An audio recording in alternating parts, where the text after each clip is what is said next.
పిల్లలు, ఈరోజు దేవుని సార్వభౌమత్వాన్ని తెలుసుకుందాం. ముందుగా కంటత వాక్యం నేర్చుకుందాం.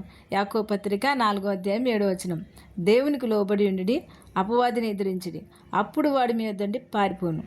మార్కు సువార్త 5:1 నుండి 20 వరకు చదివినట్లయితే, యేసు మరియు ఆయన శిష్యులు గెరాసేన్ల దేశంలోకి వచ్చారు.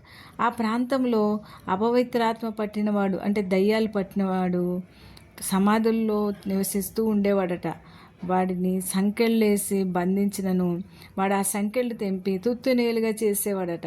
అంటే పిచ్చి బలం అంటారు చూడండి, అలా ఎవరు అని సాధువు చేయలేకపోయారంట. వాడు ఎల్లప్పుడూ రాత్రింబగళ్ళు సమాధుల్లో, కొండల్లో కేకలు వేయచు తను తాను గాయపరుచుకుంటూ ఉండేవాడంట. ఎంత భయం కదా ఎవరైనా వింటే అవి. వాడు దూరం నుండి యేసుని చూచి పరిగెత్తుకుని వచ్చి ఆయన పాదాలపై పడి నమస్కారం చేసి, యేసు, సర్వోన్నతుడైన దేవుని కుమారుడా, నాతో నీకేమి? నన్ను బాధపరచడానికి వచ్చావా? దేవుని పేరట నీకు ఆనబెట్టుచున్నానని బిగ్గరగా కేకేసాడంట. ఎందుకంటే దేవుడు వచ్చాడంటే అక్కడ ఉండలేడు కదా సైతాన్ గాడు. ఎందుకంటే దేవుడు వెళ్ళగొడతాడని తెలుసు వాడికి. ఆయన అపవిత్రాత్మ ఈ మనుషుని విడిచి పొమ్మని వానితో చెప్పాడు. మరియు ఆయన నీ పేరేమని అడిగాడట. నా పేరు సేన, ఏలయనగా మేము అనేకులమని చెప్పి ఆ పవిత్రాత్మలు ఆ దేశంలోండి వెళ్ళగొడితే వెళ్ళలేక ఇష్టం లేక తోలివేయవద్దని ఆయన బతిమాలుకున్నాడంట. అవి ఎందుకంటే అవి అపవిత్రాత్మలకు అక్కడ ఆ దేశంలో బాగున్నట్టుంది. యేసు అనుమతించి పందుల్లోకి వెళ్ళడానికి అనుమతిస్తాడు. సముద్రంలో పడిపోతాయి ఆ పందులన్నీ. 2000 పందులు అంతే, మొత్తం అన్నీ చనిపోయినాయి. దేవునికి ఒక ఆత్మ విలువ చాలా గొప్పది.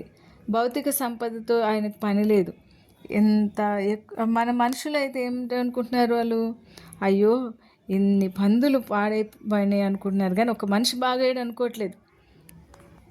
ఆ దయ్యం విడిచిపోయిన తర్వాత ఆ మనిషి ఏం చేస్తాడంట, మంచి బట్టలు వేసుకొని స్వస్థచిత్తుడై యేసు పాదాల దగ్గరికి వచ్చి వచ్చాడంట.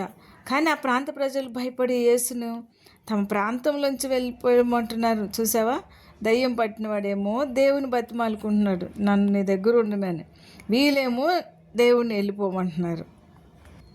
ఆ దయ్యం పట్టిన వాడిని ఏసేయమంటాడు తెలుసా, నీ ఇంటికి వెళ్ళి ప్రభుని ఎందుకు కనికరపడి నీకు చేసిన కార్యాలను తెలియచేయమంటాడు. వాడు వెళ్ళి ఏసే తనకు చేసినవన్నీ తెలియజేస్తాడు. ఆ ప్రాంత ప్రజలు అందరూ ఆశ్చర్యపోతారు.